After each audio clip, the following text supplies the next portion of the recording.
what we need is a good definition, human understanding of what is a weakness, and we have to add that to our vocabulary.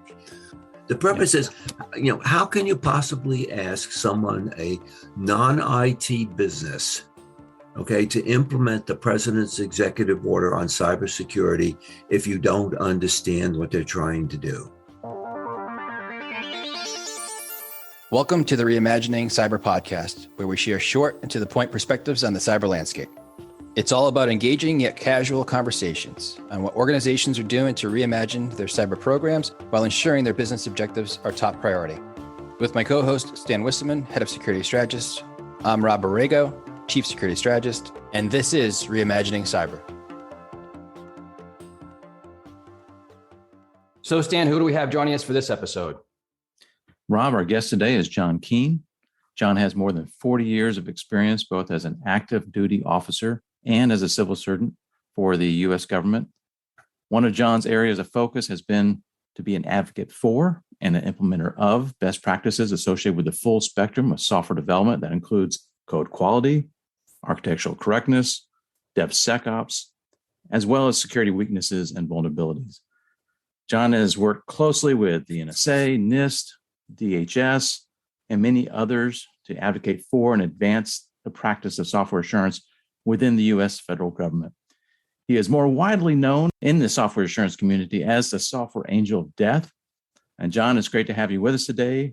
Anything else you'd like to add about your extensive background for our listeners, perhaps an explanation of how you earned that designation of software angel of death? Great, Stan. Thank you very much. My involvement in the business actually, believe it or not, goes back to when I was in graduate school in 1972. I am that old. My computer architecture instructor had worked on the development of the first British mainframe in Manchester, England in the late 1940s. And as I told someone from Britain who was in a meeting with me of that, he looked at me and said, "Oh my God, you mean he worked with Alan Turing?" So using the analogy, I am one step removed from Alan Turing. Wow. So I go back that far.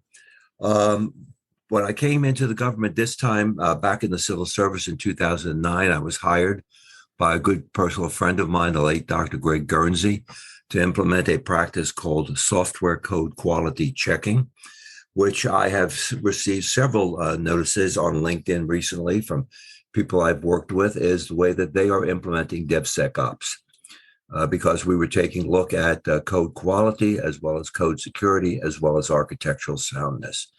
So it's a practice that I discovered has been around for quite some time, just under different names, or never really formalized until recently.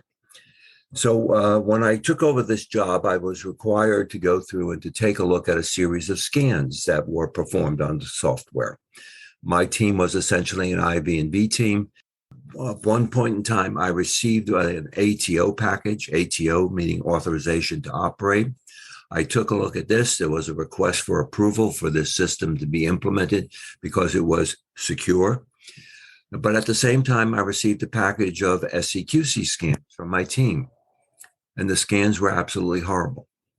There was nothing that I had ever received prior to that was as bad as this particular application. So I wrote a note to the government project manager and I said, I think you should return the software to the vendor and tell the vendor to do it over and to do it right for a change. So about 2 days later, I walked into a big conference and a big display where vendors were showing all of their wares for the military health system. And the program executive officer was talking to the contractor whose software I had written the offensive report on. And as I walked into the room at a loud voice so everyone could hear, he said, "There he is, the software angel of death." And thus Dr. Greg Guernsey went through and liked it so much, he never called me by my name. I was always referred to as a software angel of death.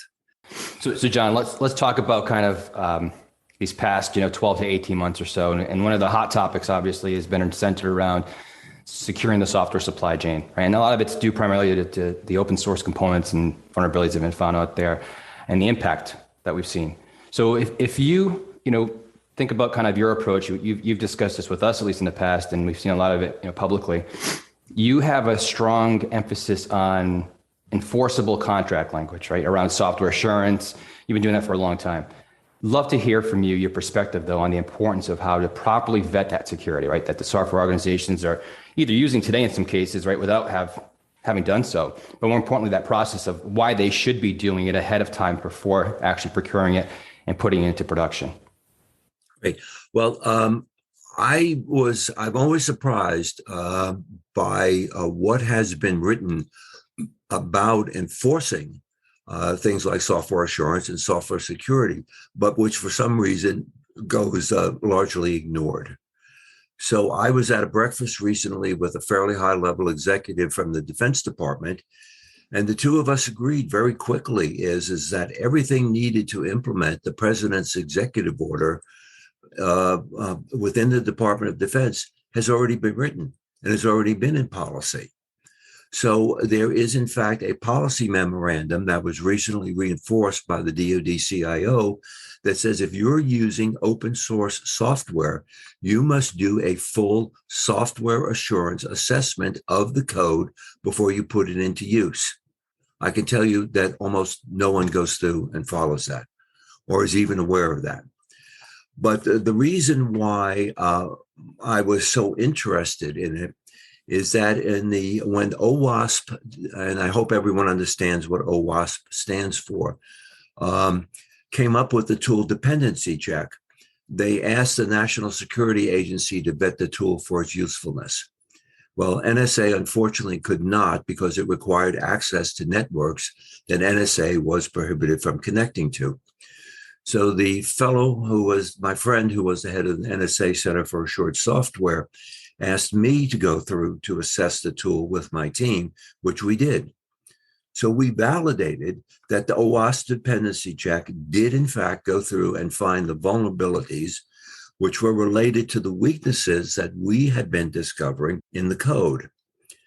So we did the full software assurance scan of our libraries and found that not only did the tool work and tell us about vulnerabilities, but Fortify went through and identified multiple other security weaknesses which had yet to be found as vulnerabilities.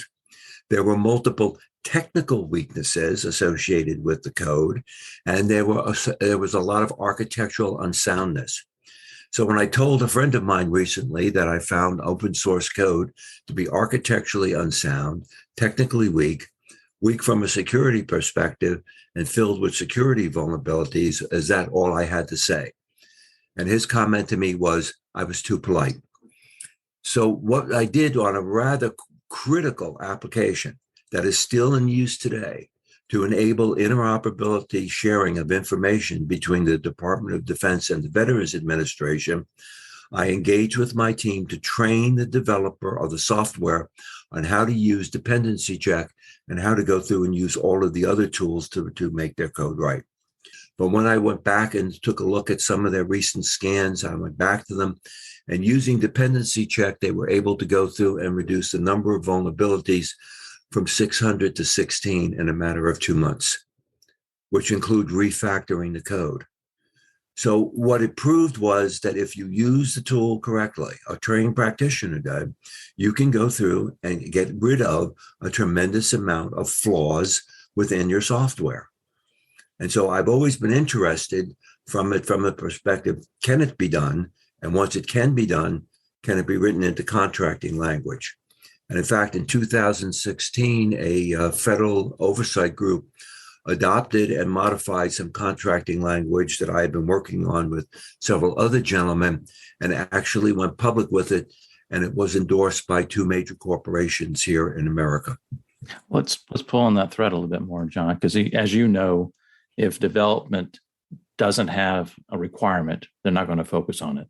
When you're looking at defining security needs, when you're purchasing software or when you're using open source, because again, you were talking about the needs to ensure that the open source you're consuming in your development process is secure.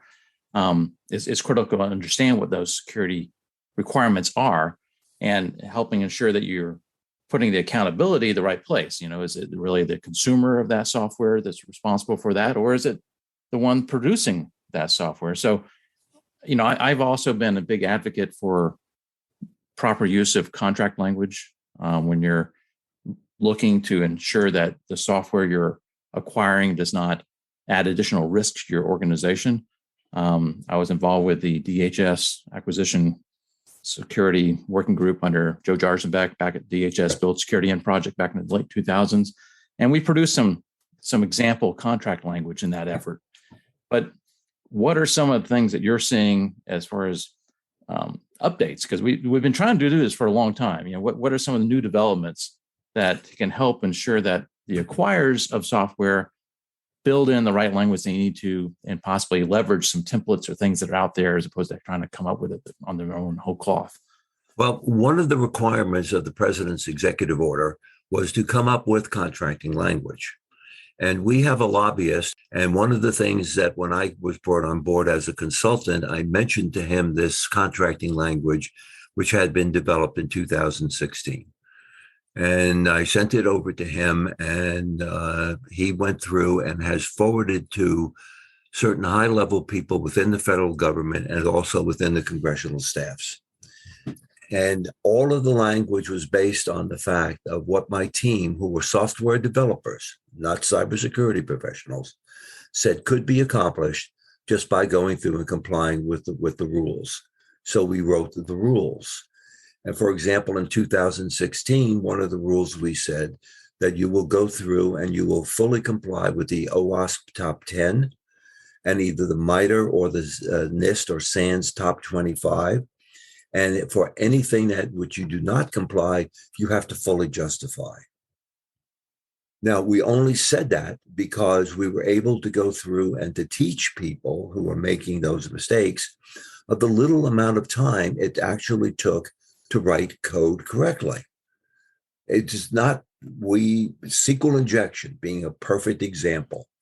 How many of them I've seen over the years, and yet how many times we've had to go back to a developer and say, in 15 minutes, you could have done A, B, C and not have made the mistake. Right. So it's not just the contracting language, it's also going through and taking time out of your scanning activities and everything else you're doing to go through and to teach people.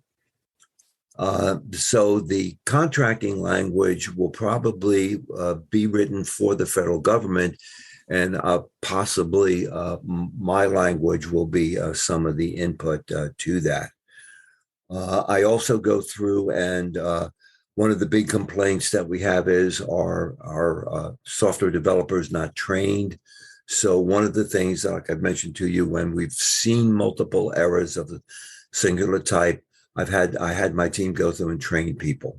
It takes a little bit of time, a little bit of training. I've never asked anyone to do the impossible.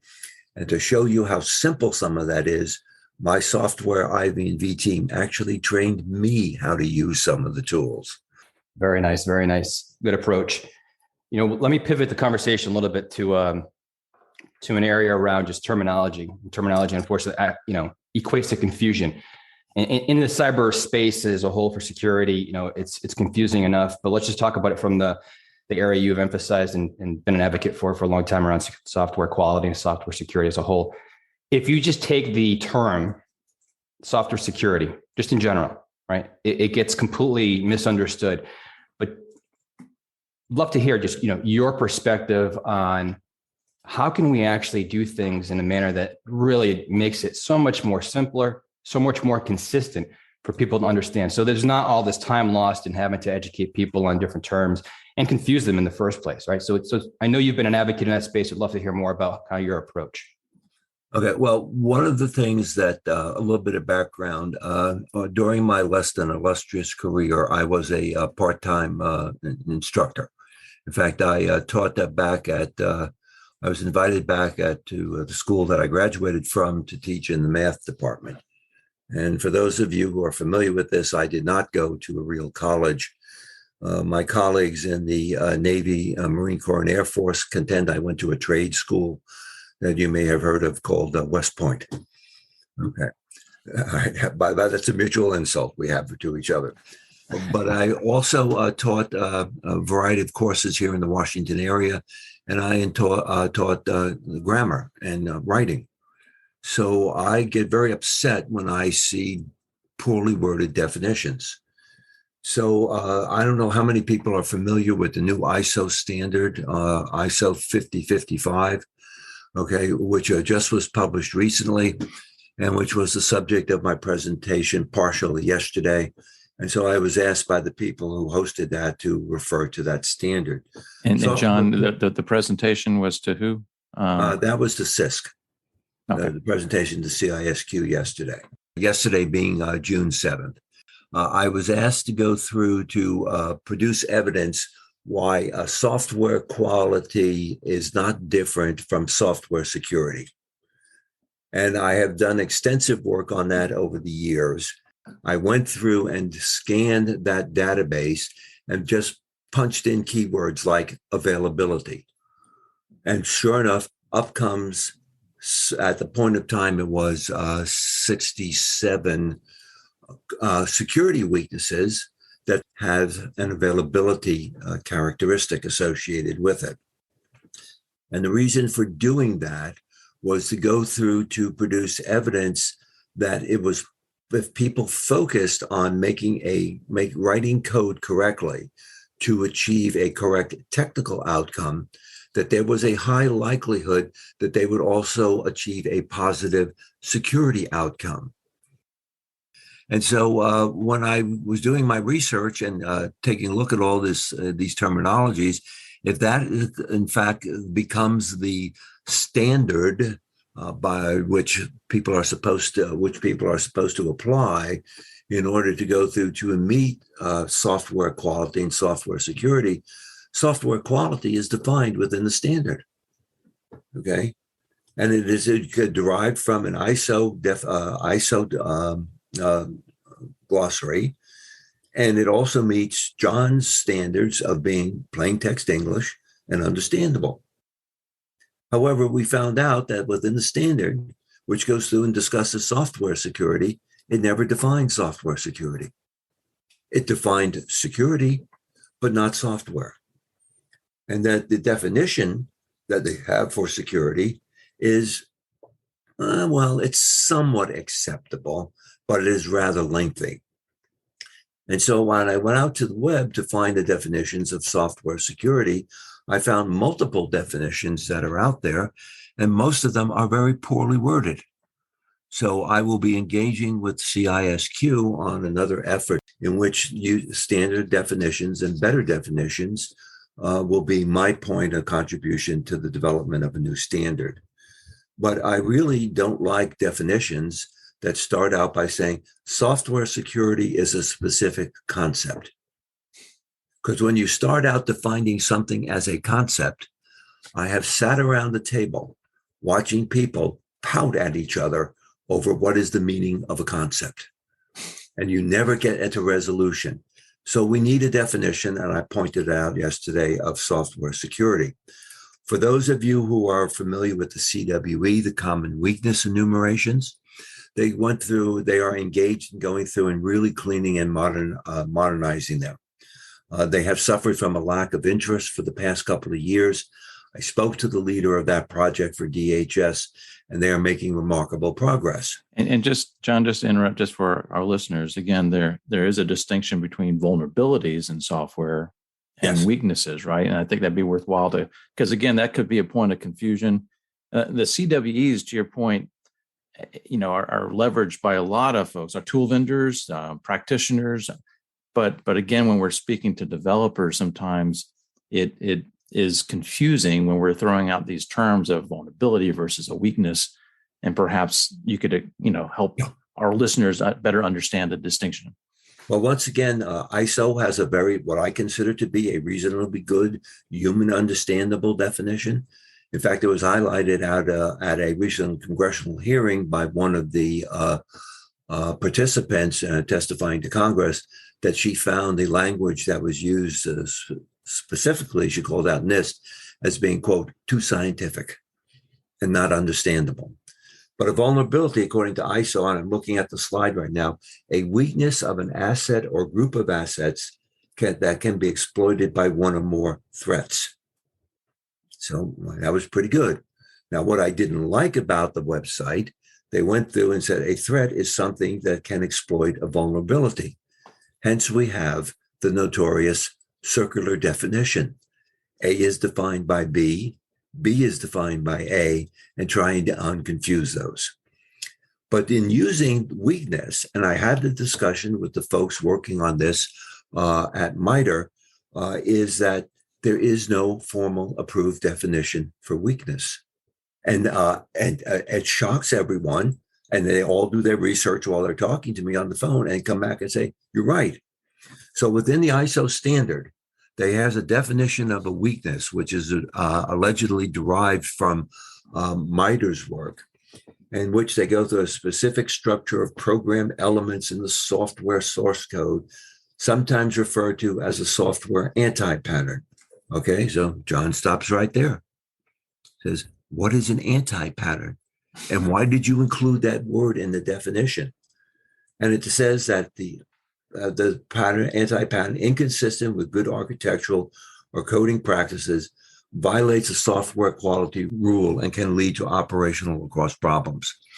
Everyone I spoke to in MITRE denied responsibility for that definition. However, within the CWE website, which they did agree to, weaknesses are flaws, faults, bugs, or other errors in software or hardware implementation, code, design, or architecture that, if left unaddressed, could result in systems, networks, or hardware being vulnerable to attack. Now listen to those words. Those are nice, clear words. Now someone might say, define flaw, faults, and bugs. But by and large, my friends from MITRE said, but the definition says, please don't do anything stupid or you'll get into trouble. That's what the definition really says. So what we need is a good definition, human understanding of what is a weakness, and we have to add that to our vocabulary. The purpose is, how can you possibly ask someone, a non-IT business, to implement the president's executive order on cybersecurity if you don't understand what they're trying to do? Okay, and we had one study that I took a look at, and testimony in front of Congress. A businessman said, I don't do IT. I provide physical supplies to the Department of Defense. And when I read what you were trying to have me do, there was a questionnaire that filled out. I could only address 5 of the 37 questions. I had no idea what the other 32 were talking about. So if you're asking people to support an idea of better cybersecurity, and they're not IT practitioners, they're not IT professionals, we have to do something of cleaning up our terminology and also our acronyms as well. Right? And once you deconflict that and you go through and get the definitions, people are impressed by how simple the concepts really are. Stan, I did an analysis, I haven't put in briefing slides yet, for definition of vulnerability management. But I went back to my old days of where I was, the federal practice for IT service management for a company I used to work for. And if you change the word from vulnerability to problem, the definition of problem management and vulnerability management are almost identical. Interesting. So after all, isn't a vulnerability nothing more than a special type of problem? That's the reason why people in the government don't like me. Hey, John. So listen, first off, thank you on taking us back to when you began and more importantly, 50 years of the service you've given our industry, the push that you've given it as well. But also we appreciate that the passion and energy is still there today, if not even more so at times as you're speaking today. We really do appreciate that. And I think your point of the need to understand who you need to actually explain things to and keep it very simple, clear, and concise is core of obviously your message, and has been a message of yours for many, many years. So we appreciate you coming on, sharing your journey, sharing your emphasis and the things that you really care about, and hoping that we continue to make more changes in this regard. So thanks for your time today, John. Great. And please eliminate anything in the audio in which I refer to my wife as being an Italian from Brooklyn, hence the ability to make an offer you can't refuse. She gets very upset when I say things like that. She knows a guy is what I'm hearing. Yes. Hey, thank you, John. Appreciate it. Hey, Vince, thank you very much. Thank you. Thanks for listening to the Reimagining Cyber podcast. We hope you enjoyed this episode. If you would like to have us cover a specific topic of interest, feel free to reach out to us, and you can find out how in the show notes. And don't forget to subscribe.